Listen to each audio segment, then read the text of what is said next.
So going back a few days from Sunday all the way to Thursday night, we had our opening game, which we previewed in the last episode between the Tampa Bay Buccaneers and the Dallas Cowboys. The Bucks ended up winning that game 31 to 29.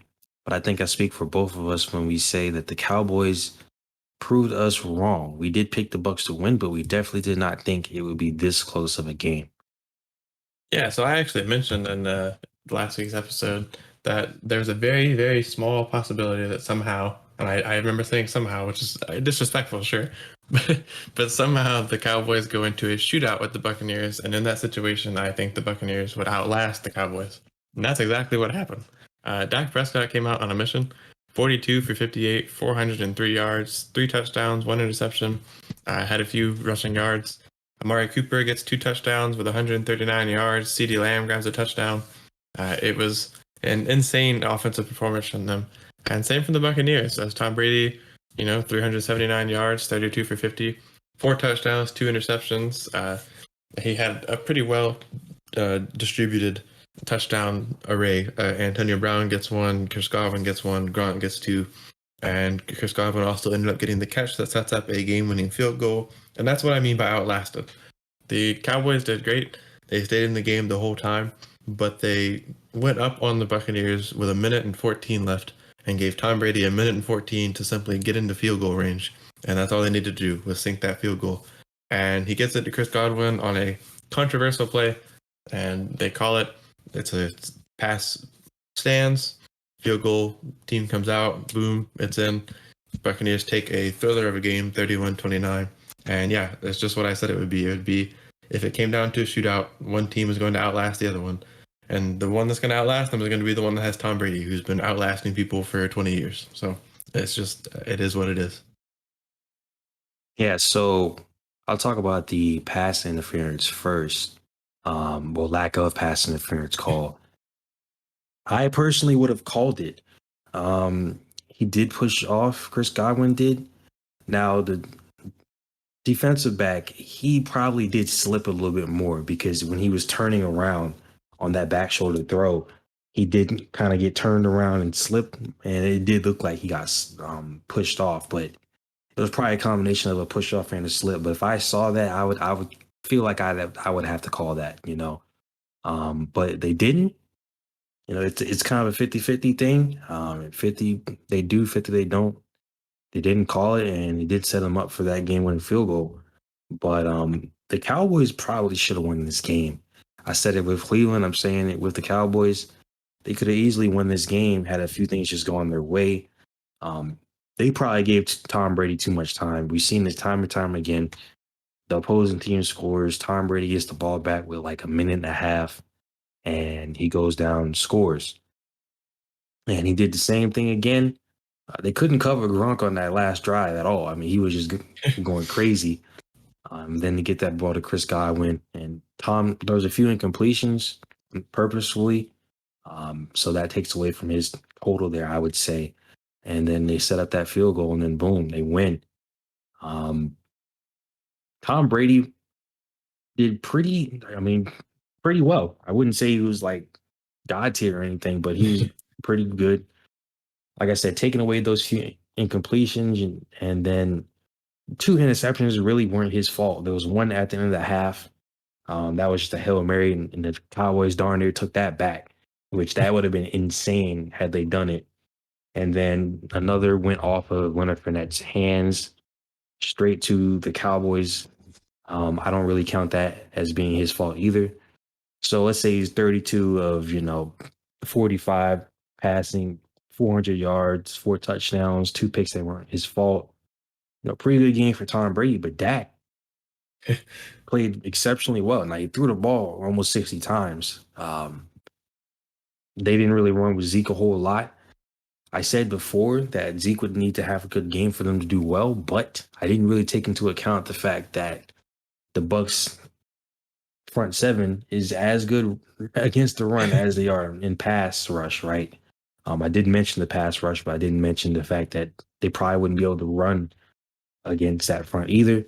And it looks like they didn't really try that much, but Zeke was helping out in the pass games blocking. So get any contribution that you can from him. And Dak and his all-star receiving cast, they were pretty good. It's just in the end, it just wasn't enough to beat Tom. Um, the kicker missing those few field goals and the extra point probably didn't help. That first field goal definitely should have made the extra point. Should have made that long one like at the end of the half or whatever. That doesn't closer to the end of the half. That didn't really matter. So I mean, that was like 60 yards anyway, so that wasn't really a big deal. That was almost his best kick of the night anyway, ironically. So the Cowboys could have won the game. Again, I wouldn't really say there's moral victories because at the end of the day, you got an 0-1 record. But if the Cowboys were to say, we played really well against the defending Super Bowl champs, I wouldn't take that away from them.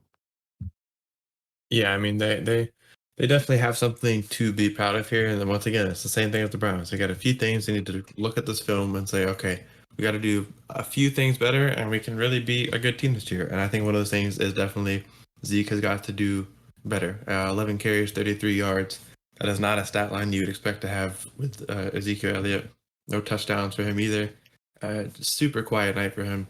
Dak made up for it by using that all-star receiving cast and really trying to just have a shootout with Tom Brady.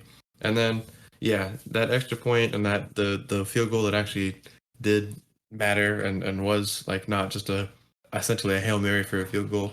Those could also be costly. So I think the kicker should probably, be working on that and kind of taking this one not to heart as if like, oh, I really cost the game here, but knowing that he could have helped bridge that 2 point gap that they lost by, and maybe things would have been different. So he can work on that. And yeah, Cowboys here had an amazing game. It's just that you can't outlast Tom Brady. If you're gonna beat him, you've got to definitively beat him. You cannot give him a minute and 14 and expect him not to be able to sink a field goal on you. Like there's especially when he has Antonio Brown, Chris Godwin, Rob Gronkowski, Leonard Fournette even. It's just there's too much offensive firepower to think that a minute and 14 is enough to keep you safe from a field goal. So, not to like hate on the Cowboys for scoring. Like they had to score to win there. It's just either the defense needed to put up some more pressure or the Cowboys could have eaten up a little bit more of the clock before putting that final score on. Because there is a strategy to doing that. It's just, you want to score, you want to make sure you can seal the game. And I'm sure they would think we have a minute and 14 to hold this off. We should be able to do it. And it's tough. Tough. But in general, I think with that pass interference call that the Cowboys kind of got robbed. I do think that Godwin did push off a little bit, and I think I would have had to call that as offensive pass interference as well. I mean, it's a tough one to call.